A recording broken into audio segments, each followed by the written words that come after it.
Hari Belanja Online Nasional atau Harbolnas 2025 akan dihelat selama sepekan pada 10 hingga 16 Desember mendatang.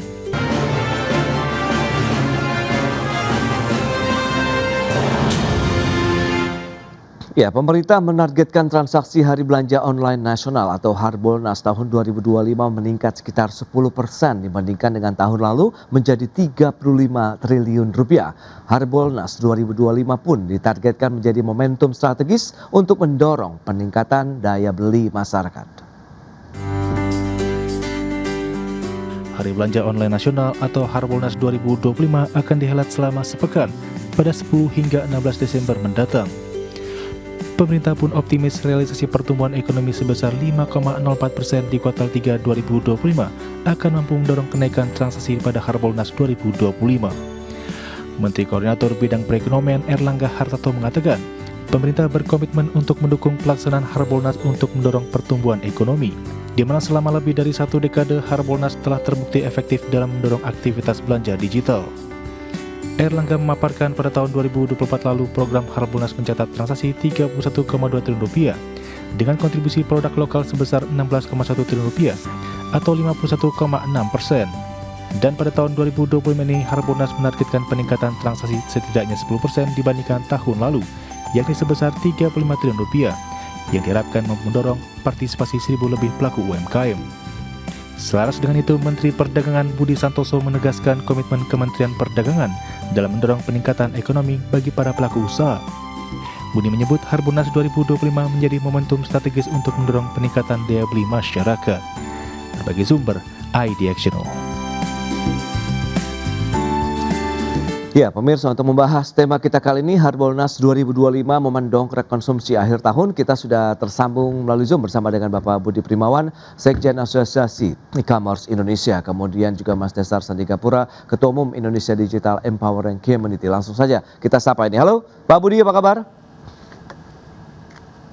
Halo Mas, apa kabar? Kabar baik, terima kasih atas waktu yang disempatkan. Mas Desar, apa kabar? Baik Mas Pras, salam sehat. Salam sehat juga, terima kasih atas waktu yang disempatkan. Sebelum membahas lebih jauh, mungkin Idea bisa mereview terlebih dahulu pelaksanaan dari Harbolnas, paling tidak dalam beberapa tahun terakhir ini sesuai dengan harapan, sesuai dengan visi misi dari teman-teman pelaku e-commerce atau seperti apa nih? Silakan Pak Budi. Ya, sebenarnya Harbolnas itu dari 2019 ya, kita lihat yang pendek aja, itu selalu terjadi peningkatan. Peningkatan terbesar itu 2021 karena memang ada masa pandemi ya. Oke. Setelah itu agak sedikit turun tapi naik juga. Nah, kemarin kita bisa mencapai 31,2 triliun, meningkat 21,4% dibandingkan dengan tahun 2023. Jadi kita masih optimis sih, Mas. Oke. Masih cukup optimis. Tapi kalau kita lihat dengan pola masyarakat saat ini, lagi-lagi bicara mengenai digitalisasi, Mas Desar, Anda melihat potensi kansnya kalau kita bicara mengenai industri digital seperti apa sih saat ini? Ya Mas, jadi memang kita balik ke pandemi ya. Pandemi ini merubah tanda kutip paradigma user kita yang tadinya jadi dari mass adoption gitu ya, baru beradopsi, sekarang sudah masuk ke maturity level ya. Jadi mereka sudah lebih bijak gitu ya, tidak seperti awal-awal pandemi. Jadi memang sekarang kemudian akses pasti memudahkan secara digital, lalu juga pembayaran secara e-wallet gitu ya, e-money gitu juga mempercepat digital ekosistem kita. Lalu terakhir juga e-commerce kita produknya lebih variatif ya, dibanding kalau kita ke mall itu mungkin terbatas gitu ya. Tapi kalau kita lewat e-commerce tentu ini variatif, dan yang pasti yang terakhir yang dicari-cari oleh konsumen adalah harga yang lebih kompetitif gitu. Kira-kira seperti itu Mas Pras. Baik, Harga kompetitif, kemudian produk yang lebih variatif ini menjadi pilihan tersendiri tentunya bagi masyarakat ya.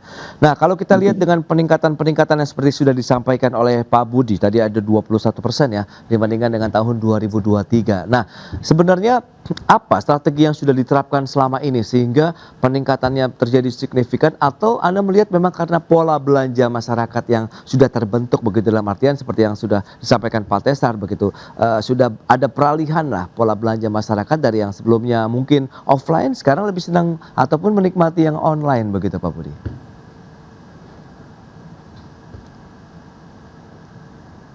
Ya, halo Pak Budi?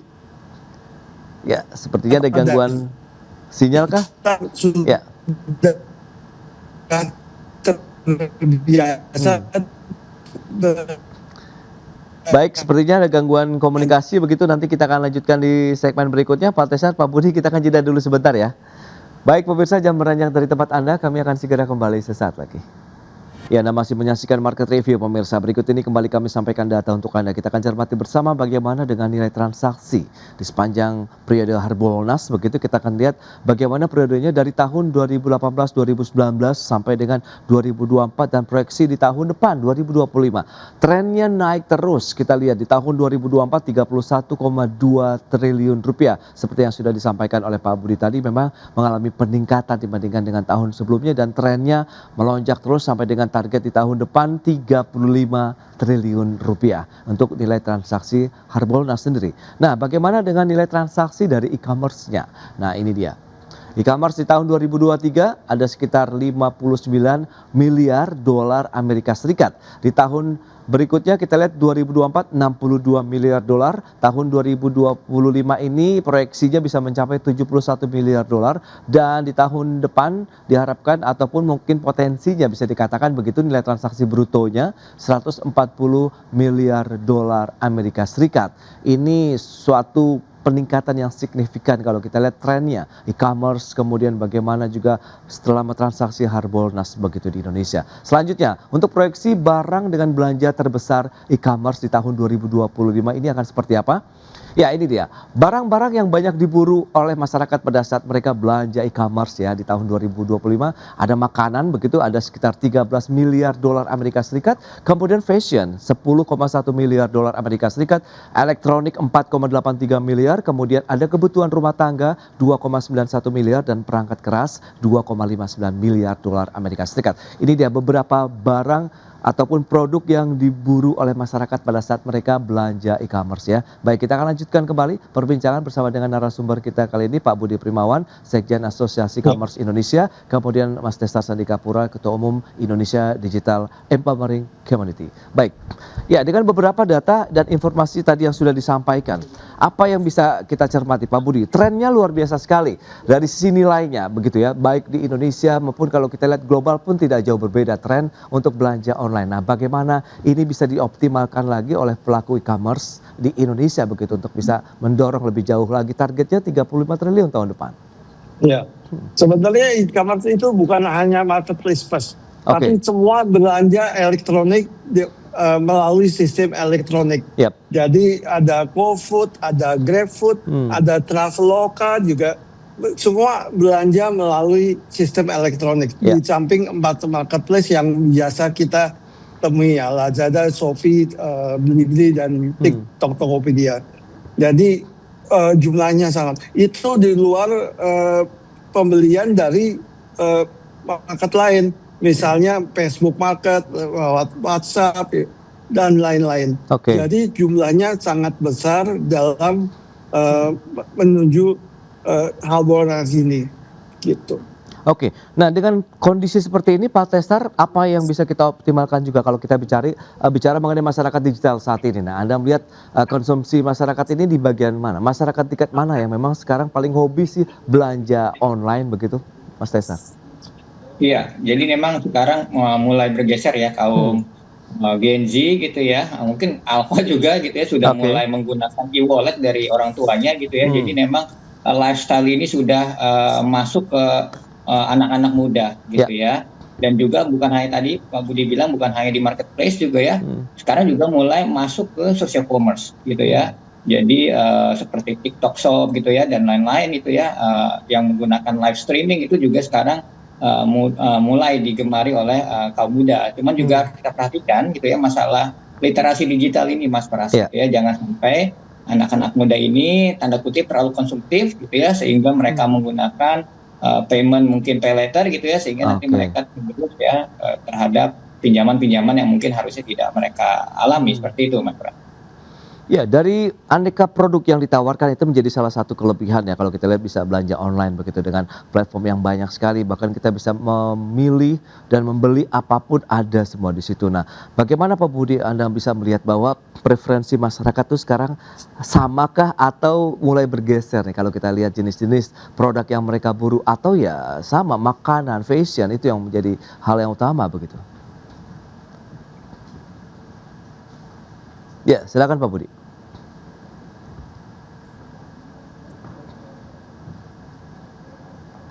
Ya, halo. Rata-rata sama Mas. Makanan, fashion, personal, let's say. Kedengaran. Oke. Halo. Ya, silakan Pak Budi.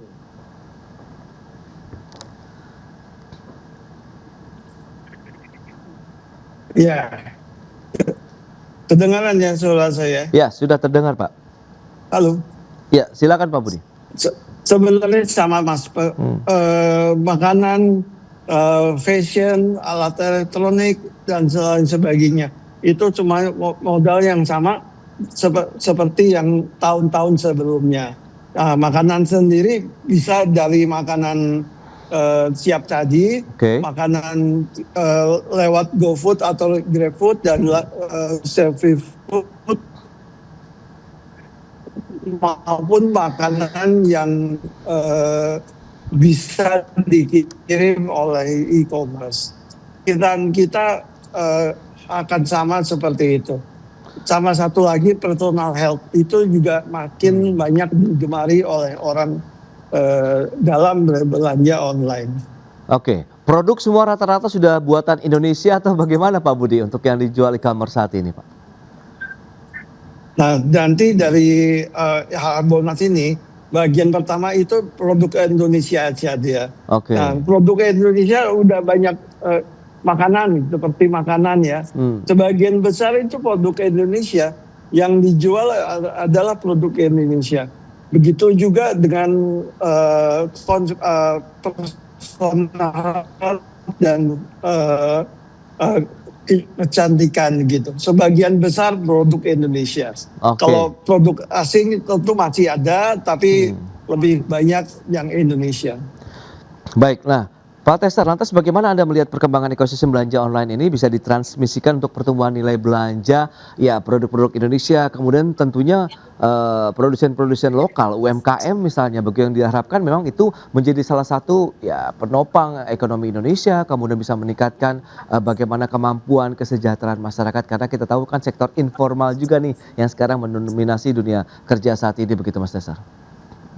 Iya Mas Pras, jadi memang Indonesia memang tidak bisa bermain di semua segmen ya. Tadi mungkin Pak Budi sempat bilang ya mungkin banyak di makanan gitu ya, mungkin di fashion juga ada kecantikan. Dan itu saya setuju. Jadi memang kita perlu mencari prioritas kita di mana kita paling kuat gitu ya, dan kita bantulah pemerintah ke arah sana. Misalkan tadi ya dengan intensif tertentu, bahan bakunya lebih murah gitu ya, atau bahkan pajaknya mungkin bisa dinolkan untuk beberapa produk gitu ya. Sehingga kita punya kekuatan pasar yang jelas gitu ya, tidak bermain di semua area yang mungkin kita belum sanggup. Saya rasa memang kekuatan kita masih di makanan, di fashion kalau menurut saya untuk lokal UMKM kita. Seperti itu Mas Pras. Baik, tapi kalau kita lihat dengan strategi adanya diskon besar-besaran pada saat Harbolnas, nah ini bagaimana Anda melihat kalau kita bicara mengenai mungkin dari sisi benefit, apakah nanti akan terakumulasi dengan volume jual yang lebih besar misalnya meskipun ada diskon besar juga untuk sektor-sektor produsen misalnya di UMKM? Iya, setuju Mas Pras. Jadi memang UMKM ini perlu berhati-hati terhadap diskon besar-besaran, jangan sampai margin mereka tergerus gitu ya, sehingga mereka malah tidak mendapat keuntungan yang signifikan gitu ya. Artinya mereka harus melihat volumenya, apakah benar signifikan terhadap penjualan yang terjadi Harbolnas, atau jangan-jangan ini hanya diskon yang mematikan margin mereka gitu ya. Lalu kedua memang kompetitif ini juga perlu dilihat dari aspek user Mas. jangan sampai juga user terlena terhadap Harbolnas sehingga mereka gegabah untuk membelikan produk yang tanda kutip beberapa memang low quality gitu ya, bahkan ada beberapa case juga ini terjadi fraud atau penipuan gitu ya. Jadi mungkin ini juga menjadi momen para tanda kutip penjual-penjual yang jahat gitu ya masuk di ini ya, di momen ini gitu ya, sehingga banyak juga user yang terlena ketika melihat produknya terlalu murah, ya mereka beli gitu ya, padahal itu tanda kutip seller-seller yang mungkin terjadi penipuan atau fraud di sana. Seperti itu Mas Pras. Baik. Nah, strategi untuk mencegah fraud, bagaimana produk-produk yang dipasarkan benar-benar real, kemudian tidak mengecewakan masyarakat pengguna ataupun konsumen e-commerce sendiri, Pak Budi, strateginya apa nih? Sehingga ya semuanya akan ada trust di sana begitu, percayaan. Pertama kita adakan gini, untuk menjadi Harbolnas ini para pedagang sudah banyak berbicara dengan marketplace, dengan platform, dengan idea. Jadi kita akan utamakan yang benar-benar, yang terutama produk Indonesia. Nah, pandangan yang di Citron itu ada 3. Bisa dari penjual memberikan perumahan harga, bisa dari platform memberikan subsidi besar-besaran juga, bebas ongkir, lain sebagainya. Nah, yang ketiga dari sistem pembayaran. Misalnya menggunakan sistem pembayaran tertentu dapat potongan tambahan. Nah, dari banyaknya promosi tersebut, tentu kita berharap akan meningkatkan kinerja Harbolnas ini. Dan dari pedagang yang sudah kita bicarakan ini, yang sudah ini, maka itu akan dikemukakan, akan dikedepankan pada saat mencari di marketplace atau di retailing yang sedang dicari gitu. Oke, yang membedakan Harbolnas tahun ini, Pak Budi mungkin bisa disampaikan sehingga ini menjadi daya tarik masyarakat juga begitu, sehingga ya harapan untuk bisa meningkatkan dari sisi value-nya, kemudian masyarakat bisa mendapatkan harga yang kompetitif, kemudian yang variasinya lebih banyak, itu juga sama-sama ya win-win solution, samanya happy begitu. Iya. Jadi sekarang ini sudah mulai siap-siap ya. Di semua marketplace kita sudah siap, di setiap retailing, setiap online travel kita sudah siap. Siap di 12 untuk belanja. Jadi jangan lupa masukkan barang di keranjang Anda dan check out tanggal 12 karena semakin banyak barang yang bisa terdapat di dalam Harbolnas ini. Oke, terakhir nih dari Mas Tesar, supaya Harbolnas ini menjadi momentum untuk kita meningkatkan lagi pemerataan ekonomi digital lah, bisa disampaikan, sehingga semua merasakan manfaatnya, kemudian mereka bisa mendapatkan akses yang sama, kemudian mereka juga akhirnya bisa menjadi masyarakat yang melek digital lah begitu. Silakan Pak. Ya baik Mas Pras, jadi memang ini terkait beberapa komponen yang tadi ada pemerintah, ada pemilik platform, ada user, dan juga ada pemilik UMKM, tanda kutip ya. Memang ini bagusnya pemerintah membuat semacam grand design gitu ya, sehingga nanti Harbolnas tahun-tahun berikutnya menjadi lebih efektif, lebih efisien terhadap peningkatan ekonomi kita. Bukan hanya melihat angka saja, tapi juga meningkatkan efek ekonomi tadi yang merata kepada semua pihak tadi. Seperti itu aja Mas.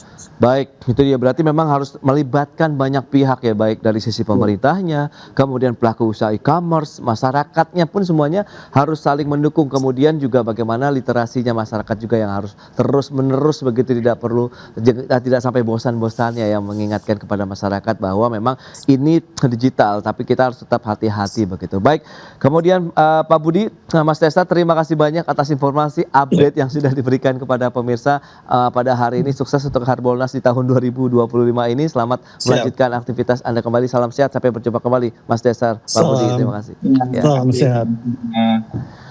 Baik pemirsa, 1 jam sudah saya menemani Anda dalam Market Review, dan perbahari terus informasi Anda hanya di IDX Channel, Your Trustworthy and Comprehensive Investment Reference. Karena urusan masa depan harus terdepan, aku investor saham. Saya Prasetyo Wibowo beserta seluruh kerabat kerja yang bertugas pamit undur diri. Terima kasih dan sampai jumpa.